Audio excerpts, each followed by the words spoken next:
The movie opens in Buffalo. Dan excels at car sales because he understands customer motivation, earning the title of Salesman of the Month once again. His colleague Hal makes a flamboyant entrance to the dealership, driving as though he believes cars, and by extension, women, prefer speed. Cars like chicks, Jorge, they want to go fast. However, the rest of the staff considers him odd. Dan leaves work early, eager to celebrate his anniversary, clearly cherishing his family life in their tranquil suburban neighborhood. They have 3 children, Nina, Kyle, and Max. Nina plans to follow her boyfriend to Iowa and switch her college major, abandoning her journalistic aspirations, much to her parents' disapproval. Kyle, struggling to communicate with his father, can barely say and chooses to visit his friend Samir instead, after Dan discourages his gaming habit. Where are you going? Samir's? Again? You made me quit gaming so I'd make friends. I made you quit gaming because blowing people's heads off 24/7 isn't exactly healthy. You know, you're meant to be babysitting tonight. It's our anniversary. An argument breaks out between Nina and Kyle over who will babysit Max during their parents' anniversary.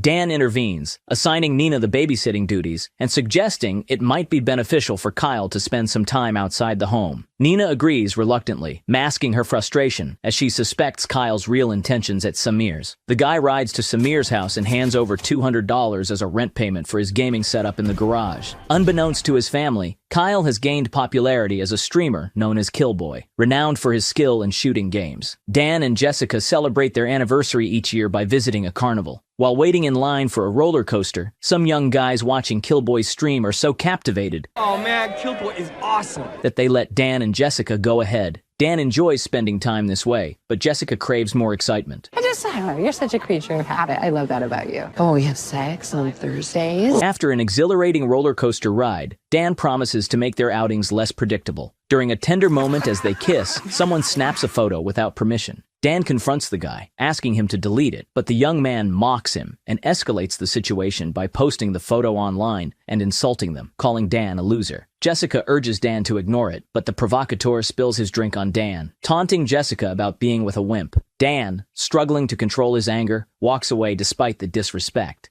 On their way home, Jessica assures Dan she didn't want him to confront the bully, knowing his strong aversion to violence. Yet, she feels secretly disappointed in him. At home, Dan reflects on the incident. He expertly changes his son's diaper and then goes to bed to find Jessica already asleep. Oh, anniversary sex. I'm awake. He mutters that he should have kicked that guy's ass, which makes Jessica laugh. Totally could have taken him, honey. Seeing her husband's disappointment, she apologizes for her reaction. The next day, Jessica vents her frustrations at a kickboxing class, where she strikes up a conversation with a woman named Gwen. While punching the heavy bag, she confides her troubles about their teenage daughter. Gwen reveals she is visiting Buffalo to see her ex. An accidental punch from Jessica lands squarely on Gwen's face, leading to an unexpected bond over smoothies. Jessica opens up about feeling trapped and frustrated with Dan's contentment with their mundane life. She reminisces about her earlier desires to travel and see the world. My husband, he's just so content being here. In Buffalo? Gwen, who turns out to be a travel agent, has to catch a flight, but leaves her business card with Jessica, offering a potential escape. While shopping with Max, Dan notices a suspicious man watching him, reacting swiftly when the man lunges at him. Dan pleads to put his baby down first. Really? So, at least let me put my kid down. But the thug is unyielding. Even with Max in tow, Dan deftly neutralizes the assailant, surprising the onlookers. Driving home, Dan navigates the streets like another famous TV family man, drawing curious glances from his neighbors, who sense a change in him. At home, Dan uncovers a secret compartment filled with guns, outdated passports, and stacks of cash. Alarmed, he contacts Augie, a former associate, to arrange new identities for his family, revealing they are in danger. Augie informs Dan that his old boss McCaffrey has been scouring the earth for him. Fearing the photo posted online may have compromised his location, Dan offers $500,000 for new IDs and sets a meeting in Las Vegas in 3 days. Meet me in Vegas in 3 days. Vegas? Why Vegas? I can't tell my wife I'm taking on vacation to Tempe, Arizona. Vegas I can sell. You haven't told them? Are you mental? Augie is shocked that his family doesn't know Dan was a professional assassin and urges him to tell his family the truth. Otherwise, it will be extremely difficult to run from McCaffrey's mercenaries with the family who has no idea what's happening. Hastily, Dan packs his family's belongings. In a rush, Dan heads to his children's school and interrupts an editorial meeting to ask for Nina. A A classmate informs him that she hasn't been the editor for 3 months, likely due to her boyfriend's influence. He offers her $50 for Nina's location. I'm a journalist. I don't give people up. 100. Try under the bleachers. That's what I thought. He finds Nina beneath the bleachers. Your dad's hot. Okay, Kelly, that's gross. Disappointed, he expresses his frustration over her abandoning her dreams of journalism. How could you do that? You work so hard to become editor. You don't even read my stuff. Of course I do. I always do. Yeah, bullshit. However, there's no time to dwell. They must pick up her brother from the chess club, where Dan is further dismayed to learn Kyle has also quit. They drive to Samir's house, where Dan discovers Kyle has been paying to stream in the garage. Dan informs his children that they are heading to Las Vegas and instructs them to show nothing but excitement about the trip to Jessica, or he'll reveal they've been lying all the time. At Jessica's workplace, Dan persuades her to embark on the spontaneous trip she's been craving. Confused about the sudden urgency, Jessica is initially hesitant, but Dan's insistence and salesmanship win her over. Who are you? I don't even recognize you. Oh, you're gonna love him. He's crazy and bad. Oh. Ooh, are you sure it's not Tuesday? Impressed by this new side of Dan, she agrees excitedly. As they prepare to leave, Dan spots a black SUV parking outside the hospital and urges Jessica to leave immediately. As they exit the parking lot, McCaffrey's men appear. As the bus passes through,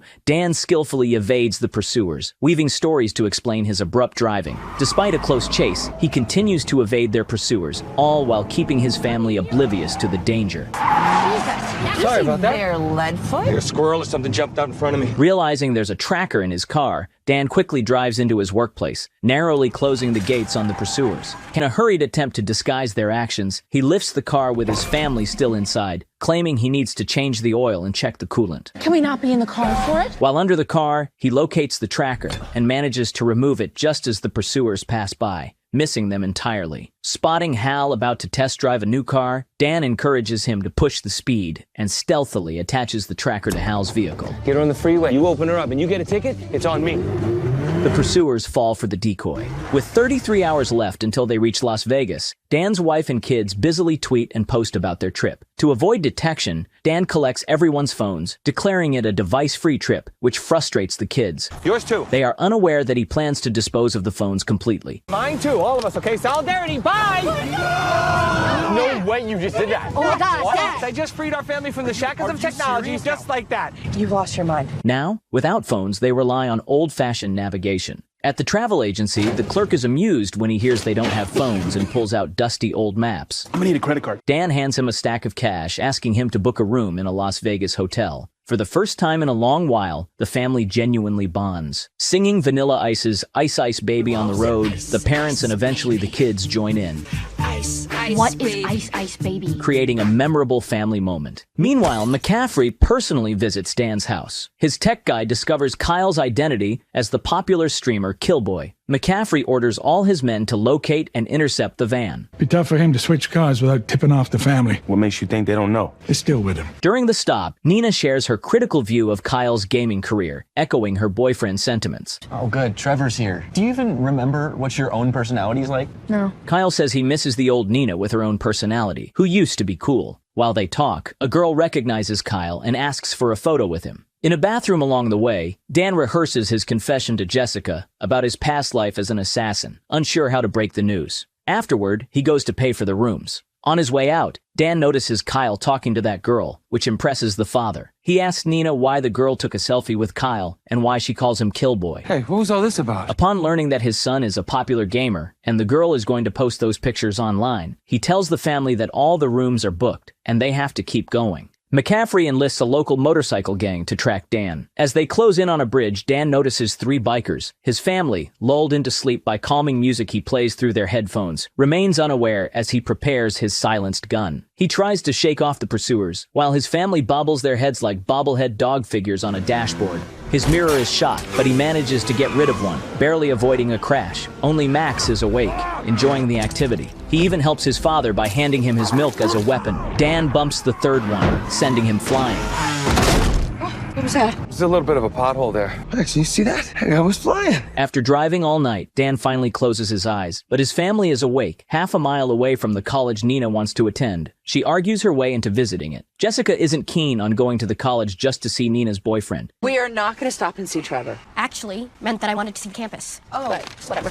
right, because you're really interested in seeing the facilities. Yeah, actually, I am. Are you serious? Eventually, they visit the college, and the place is gorgeous, bustling with festivities. Dan tells Jessica that if they want Nina to listen to them, they should start listening to her first. So Jessica decides to show Nina what college life is really about. Mistaking her for a student from behind, one student offers Jessica a beer from a keg. Hey, sexy, you want me to show you how to do a keg stand? Oh, ew. Sorry, I didn't realize you were a mom. She recalls her athletic college days and decides to show off her keg stand skills, Bear me! impressing even Nina. Don't you ever try anything like that. That was awesome, actually. Beer me? The main reason Nina wanted to visit the campus was because her boyfriend, Trevor, attends this college. Kyle tells Nina. You guys don't get Trevor. We get Trevor. We don't like Trevor. Why? Ever since you've been dating him, you've been like a completely different person. Plus, he treats you like shit. You deserve more. During a campus tour, Dan admits that he's impressed by her performance. She excitedly wonders what her life would be like if she hadn't abandoned her sports career. Especially that cake stand when it was so freaking hot. Yeah? Did you ever have sex on a pole vault, Matt? Don't answer that.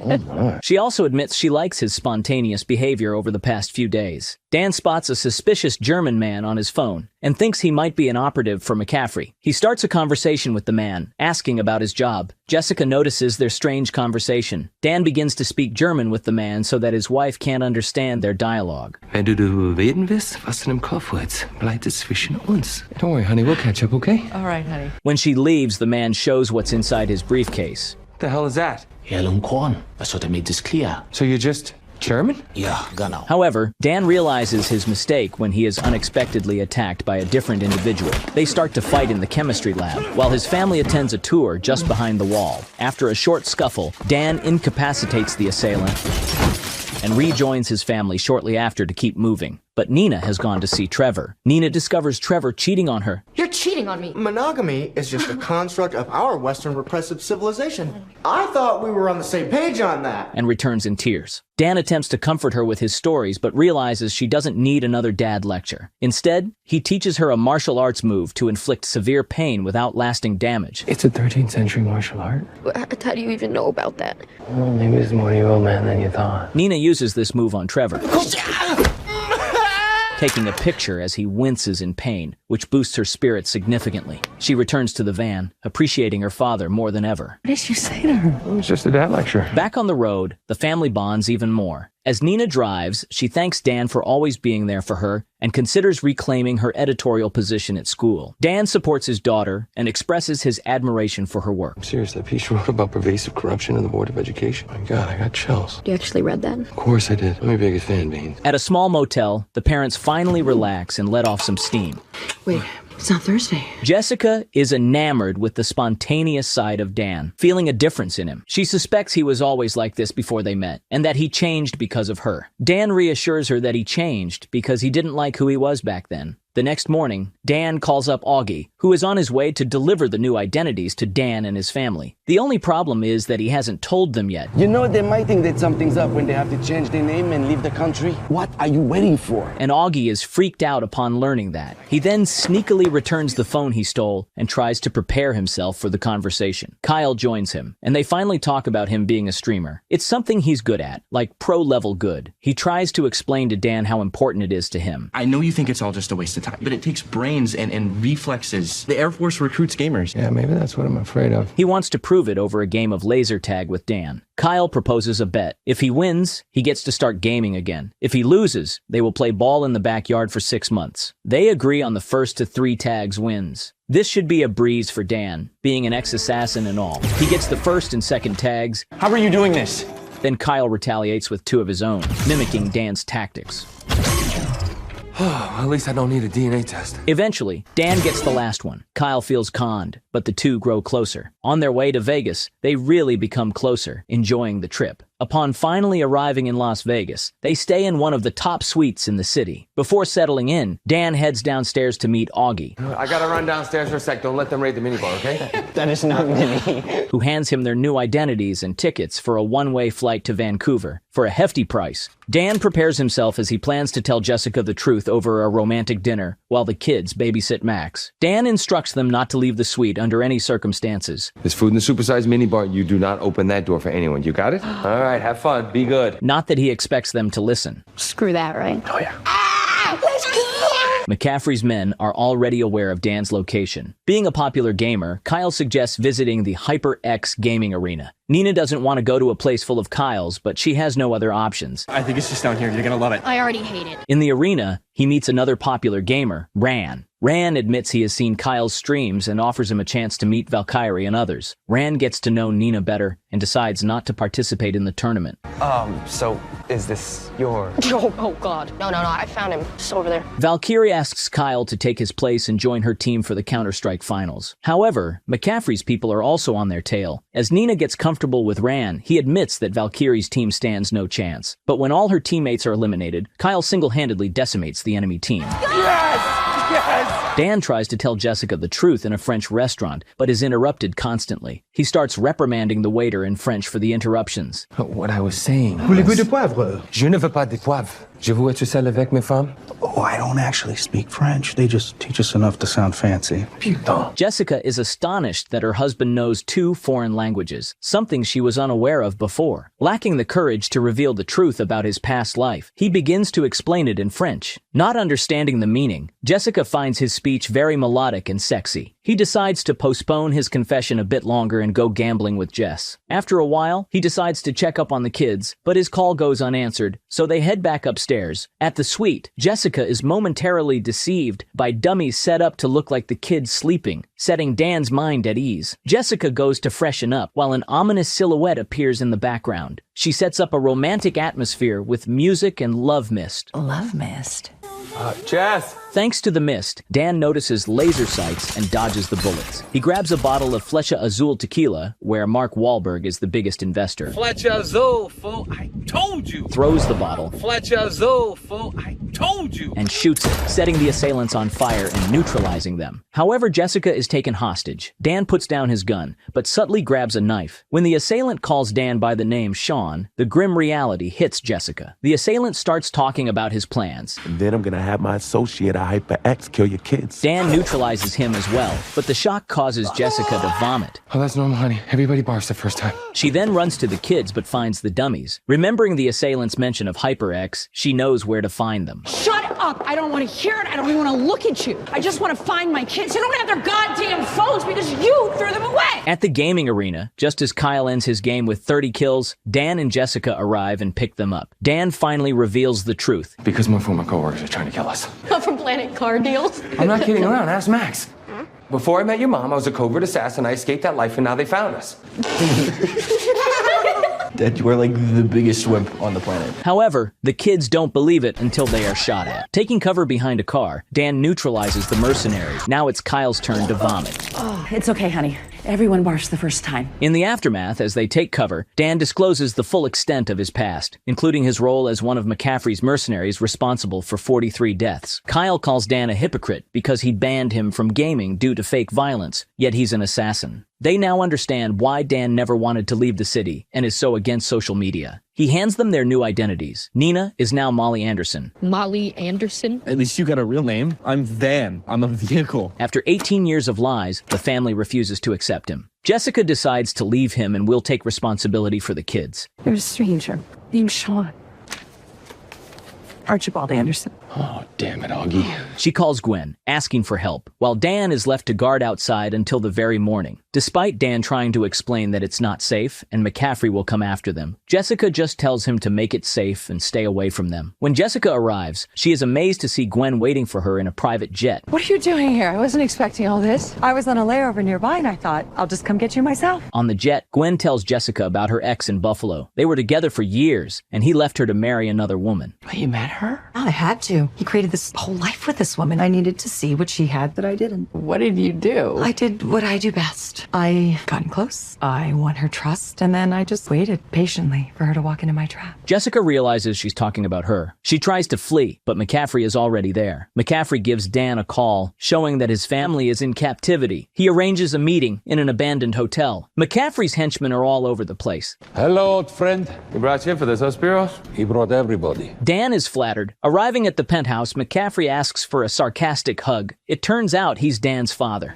I'm sorry, what? I'm your grandfather, Kyle. Oh my God, we're British. McCaffrey wanted Dan dead because he abandoned him, but for the past few days, Dan has wasted every man McCaffrey sent after him, so he felt pride in his son. And now, McCaffrey wants him back. If Dan comes back to work for him, he will let his family go, but on one condition: he'll never see his family again. But no contact. Can't have you going soft on me again. And if he refuses, his family dies. With no other option, Dan agrees to do it. McCaffrey orders his henchmen to escort the family to the airport. Suddenly, the kids' morals kick in. They want Jessica to protect Dan. Kyle childishly pushes elevator buttons. While the kids try to persuade their mother that they can't abandon Dan, Jessica starts changing Max's diaper and stuffs it in the bad guy's face, throwing him off to his death. They will go get their dad back. While McCaffrey goes to make some arrangements, Gwen uses her feminine wiles to seduce Dan back into loving her, ignoring the tech guy. She's aware of Dan's tactics. The family is there to rescue him. As he puts Gwen to sleep, the tech guy is taken captive. Dan apologizes for keeping secrets from Jessica and promises to always tell her the truth. When was I going to tell you? On our first date? Our second? When you were pregnant with Nina, or by our fourth? What?